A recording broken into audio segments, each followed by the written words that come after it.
Salut tout le monde, j'espère que vous allez bien. Donc on est à 10 jours après mon fight face à Mike Davis en Arabie Saoudite. Donc je suis rentré ici en France.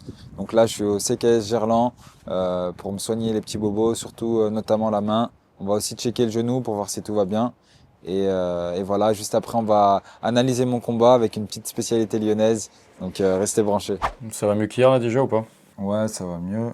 Mais après, t'as vu, je sens comme des petits coups d'électricité C'est toujours bizarres par là. Ouais. Plus là. Ouais. On va regarder ça aujourd'hui. Du coup, moi, c'est Romain. Je suis le kiné de Fares depuis 1 an et demi maintenant. On bosse ensemble régulièrement pour les prépas de combat, les approches de combat, les post-combat et puis tout le reste des préparations et même quand il est en période hors combat. Et donc là, on est à 10 jours après son fight à Riyad contre Mike Davis. Il va comment le genou là? Un petit check, bah, ça va. Hein. Ça va? Ouais, ouais. On va quand même checker. Parce que tout le monde lui parle de son genou, mais Ouais, tu l'as même pas plus senti que ça en fait quand t'étais bloqué. non. J'ai senti ici et sur le mollet. Au niveau du mollet, Ouais. mais plus au niveau musculaire. Ouais, musculaire. On regardera ça après. Il a une histoire, ce genou. À chaque combat. Tu te rappelles, Bisping, il nous a dit Let's see another knee. My man, get it done. Let's see another knee. On veut voir un autre genou. Ah mais oui, dans le couloir, il t'a dit ça quand tu as Ouais. passé à l'hôtel, j'ai vu. Bah, il en a vu un autre, hein. D'une autre façon, on va dire. Ouais. Quand je viens de pousser là, ça va aussi. Ouais, ça va. Bon, bah, nickel. Donc là, finalement, la main, ça va, le genou, ça va. Faut trouver un Voilà. adversaire, faut trouver une C'est date. ça. On enlève les points. On enlève les points et on est parti. On a quand même checké le genou, parce qu'il y a pas mal de personnes qui sont inquiétées par rapport à ça, mais tout va bien, le genou est en pleine forme, il n'y a pas de souci à se faire par rapport à ça. Pour la main, il a fait les examens médicaux qui étaient nécessaires, mais rien de très grave, rien de cassé. Donc voilà, on prend ça en charge, on fait des soins réguliers. L'objectif, c'est aussi de le remettre un petit peu en jambe, de l'aider à récupérer le mieux possible, pour qu'il puisse très rapidement se remettre au boulot. Et puis voilà, les petits soins habituels de relâche au niveau trapèze, au niveau cervical, un petit peu de massage pour venir récupérer, et puis voilà. Je suis très content, une nouvelle fois, Fares, il revient d'un combat presque en pleine forme. Il y a cette petite ouverture qu'il va falloir être vigilant et surveiller le temps que ça cicatrise bien, pas que ça se rouvre. Mais non, c'est cool. Il se ressort du combat encore une fois en pleine forme, prêt à enchaîner. Donc là, il est dans une bonne dynamique, il va pouvoir enchaîner les combats. Donc très très bien, très positif. On va continuer, on en prend soin et il va revenir très fort. Petit tacos. Ça fait toujours quelque chose de revoir les fights, d'analyser. Ça remet un peu le pied dedans, ça remet un peu la chauffe. C'est vrai que je me vois différent là quand...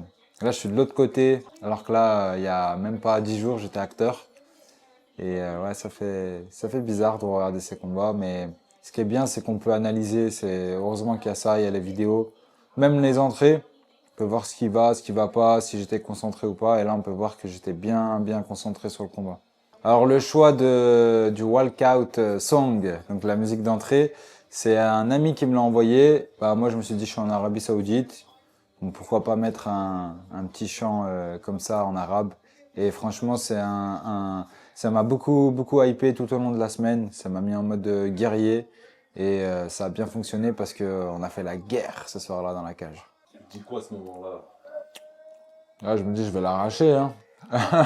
Il faut que je tape fort direct. Mais on savait que dès les premiers instants, il allait vouloir lutter. Voilà. 7 secondes de combat, premier takedown. Et 10 secondes, il se jette sur le dos. Ça, c'était bien joué de sa part. La papillon, il a fait beaucoup. Il a coincé ma tête. Là, je me rappelle de cette action. Là, je lui ai mis un gros genou au corps. Et cet enfoiré, il a dit « Ah, I'm OK ». Je pense que ça l'a touché. Là, le dommage, il est un peu haut. Voilà, lui, en fait, tous les coups qu'il voulait mettre, c'était pour lutter derrière.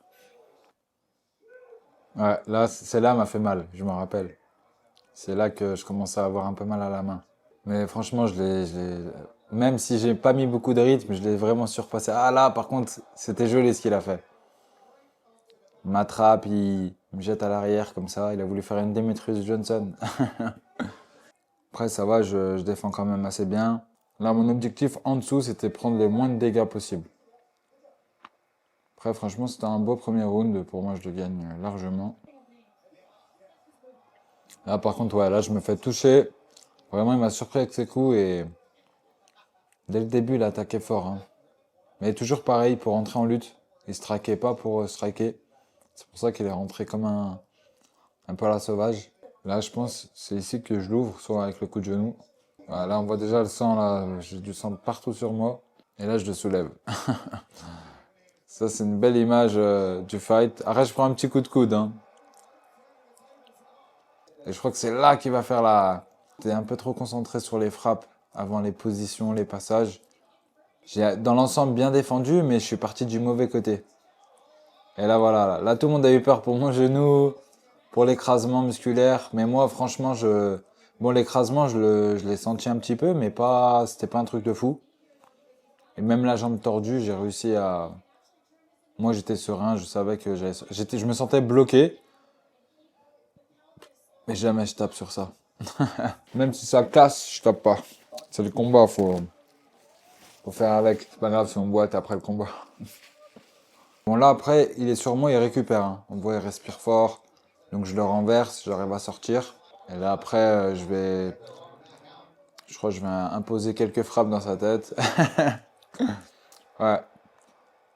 Mais il défend bien. Hein. La vérité, il défendait bien. C'était une guerre, mais c'était une guerre technique en vrai. Bon, bah, il y avait du sang, tout ça, mais c'était pas en mode sauvage. C'était vraiment technique. Que ça soit au sol, en boxe, ground and pound. Là, je tentais un bras-tête. Je pense que s'il n'y a pas de sang, je lui mets. Et là, il a réussi à glisser son bras, je pense, avec le sang, tout ça. Bah là, il y a une mare de sang. Hein.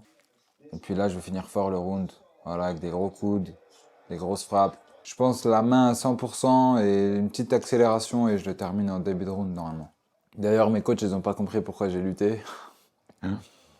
Et je leur ai expliqué à la fin du combat que bah, ma main, en fait, après le combat, elle était vraiment gonflée. Là, c'est ça le truc, c'est que je l'ai laissé avancer sur moi, j'ai laissé s'installer, alors que face à Frévola, ça, je l'ai pas fait. Donc, et après, voilà, là, je l'ai lutté. Je l'ai fait, je crois, ma single leg, ma favorite.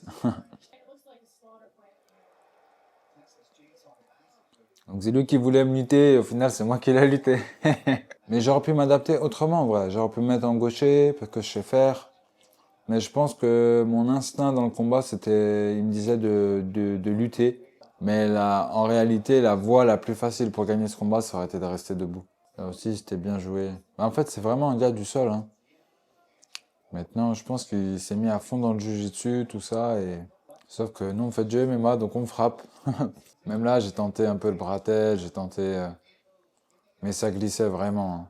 Vraiment. Là, je l'ai le bras-tête, hein, mais... Après, il défend bien aussi, il défendait bien. On va pas lui enlever sa réussite. Ah, là, j'ai voulu lui mettre un genou sauté, mais il a tellement reculé que j'ai dit, allez, coude. Et là, pareil, je vais le ramener au sol. Avec la même technique, ma single leg.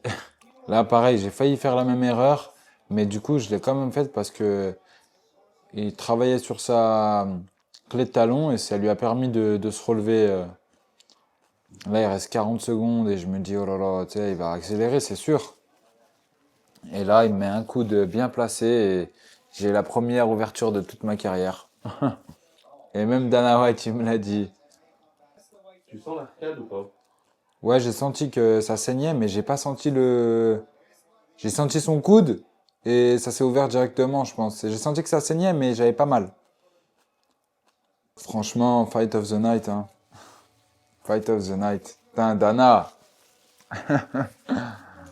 Non, franchement, j'ai fait un beau combat. J'ai gagné les 3 rounds.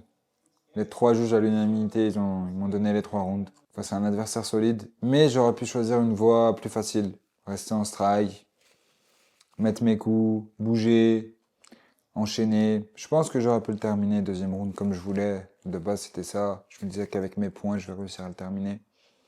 Mais bon, on a fait quand même une belle guerre, un beau combat. Et félicitations à lui, comme à moi, on méritait le Fight of the Night. Mais ça s'est pas passé comme ça et ce sera pour le prochain. Il m'a un petit peu endormi parce que j'aurais pu être plus agressif, j'aurais pu être plus en restant objectif. Mais quand même, j'ai montré, et comme à chaque combat, je montrais un nouvel aspect de moi. Contre Frévola, c'était le chaos. Et là, c'était la guerre. Je lâche pas. Vous pouvez me prendre dans n'importe quelle position, bah, je m'en sortirai. Et, euh, et voilà, petit à petit, on se prépare pour rentrer dans le top 15. C'est les projets. Mais Je veux arriver vraiment bien près dans le top 15. Je veux aller dans le top 10 après, aller dans le top 5 et un jour prendre cette ceinture. La suite, c'est quoi? Là, on va déjà travailler sur ce qu'on doit améliorer et peu importe ce qui se passe, moi je cherche que la performance et à être le meilleur. Du coup, je vais arriver dans le top 15 prêt pour en découdre avec eux et tous les vaincre. Petite conclusion, j'ai fini le tacos. C'était un très bon combat. Voilà, pour moi, ce combat, il m'a fait grandir. Et maintenant, je pense déjà à la suite. Je pense à me soigner, à me reposer et travailler dur dans les prochaines semaines pour revenir assez vite dans la cage.